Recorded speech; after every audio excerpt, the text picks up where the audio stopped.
Hello guys, અમે લોકો Nova સ્કોશિયામાં ફોર્ટ્રેસ historical sites જોવા જઈએ છીએ. સો come with us. Hi.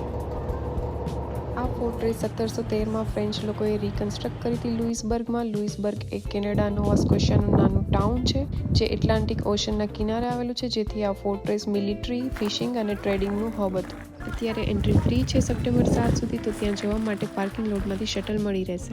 Guys see, this is the fortress historical site. We are entering.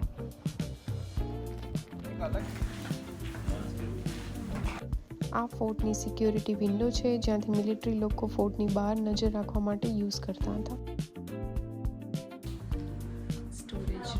આ એમનો સ્ટોરેજ રૂમ છે, જ્યાં એ લોકો અનાજ અને બીજી બધી વસ્તુઓ સ્ટોર કરતા હતા. આ એમનું કિચન છે ગવર્નરનું, જે અહીંયા જ રસોઈ કરતા હતા. એમના બધા જૂના વાસણો, ગેસ કરવા માટેનું. પછી અહીંયા જ એમનો બેડ બી છે. આ એમના યલો અને બ્લુ કપડાં. મિલિટરી માટેના લોકો માટે જમવાનું અહીંયાથી જ બનાવવામાં આવતું. તો એમના જૂના વાસણો, એમની જૂની બધી વસ્તુઓ ત્યાં એમની એમ જ રાખવામાં આવેલી છે અને આખા ફોર્ટ્રેસને મ્યુઝિયમમાં કન્વર્ટ કરવામાં આવ્યું છે.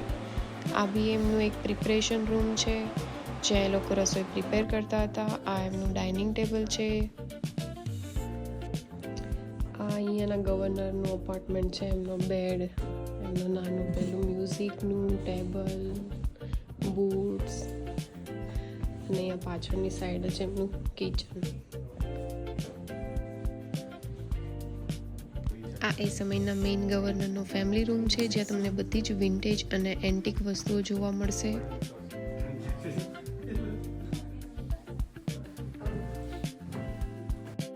આ એમની પ્લેટ્સ અને ડીશીસ જે લોકો એમાં જમતા હતા, એ બધું એમનું એમ જ ત્યાં રાખવામાં આવેલું છે. પ્લસ ત્યાં આગળ મોટા મોટા રસોઈ કરવાના વાસણો બી રાખવામાં આવેલા છે.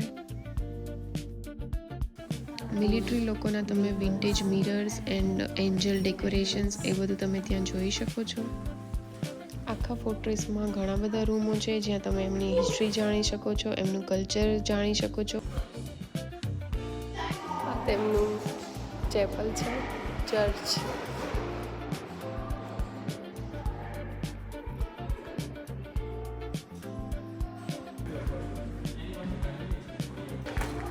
એમનો કૂવો છે, જ્યાંથી લોકો પાણી કાઢીને યુઝ કરતા હતા.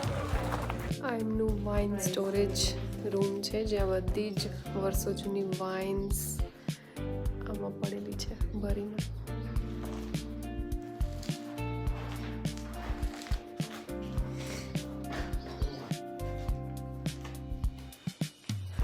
મોટા ને મોટા ડમ્બલ્સ.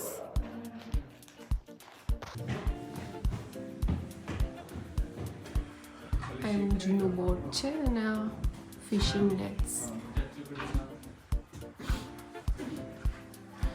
વજન કરવા માટે.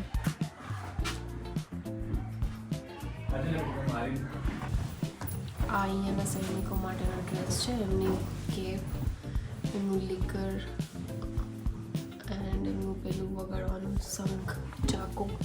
આ ફોર્ટ્રેસ 17th સેન્ચુરીમાં ફ્રેન્ચ પીપલ દ્વારા રિકન્સ્ટ્રક્ટ કરવામાં આવેલો છે, જ્યાં તમે 17th સેન્ચુરીમાં બનેલા મિલિટરી હાઉસીસ, ગવર્નર્સના ઘરો, ગાર્ડન્સ અને એમને યુઝ કરેલી વસ્તુઓ જોઈ શકો છો. એ ટાઈમે જે ગાર્ડનનો યુઝ થતો હતો એ બી ત્યાં રાખવામાં આવ્યું હતું.